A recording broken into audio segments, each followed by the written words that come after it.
To create a portfolio on Yahoo Finance 2025, start by navigating to the Yahoo Finance website and signing into your account. If you do not have an account, create one by following the prompts. Once logged in, click on the Portfolio tab at the top of the page. Click on the Create Portfolio button and enter a name for your portfolio. This can be a personal name, a business name, or any other description that helps you identify the portfolio.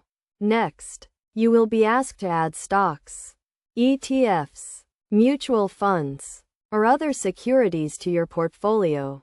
You can do this by entering the ticker symbol of the security or by searching for it in the search bar. As you add securities, you will be asked to enter the number of shares you own and the purchase price.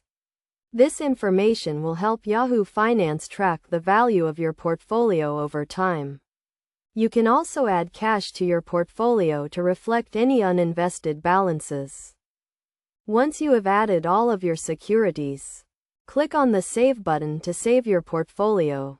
Your portfolio will now be displayed on the Yahoo Finance website, where you can view its current value, track its performance over time, and make adjustments as needed.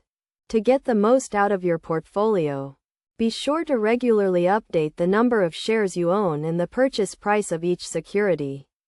You can also use the various tools and features provided by Yahoo Finance to analyze your portfolio and make informed investment decisions. One of the key benefits of creating a portfolio on Yahoo Finance is that it allows you to track the performance of your investments in one place.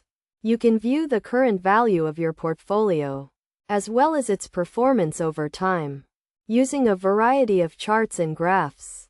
You can also use the Portfolio Analytics tool to get a detailed breakdown of your portfolio's performance, including its returns, volatility, and diversification. By following these steps and using the tools and features provided by Yahoo Finance, you can create a portfolio that helps you achieve your investment goals and make informed decisions about your investments. Remember to regularly review and update your portfolio to ensure it remains aligned with your investment objectives and risk tolerance.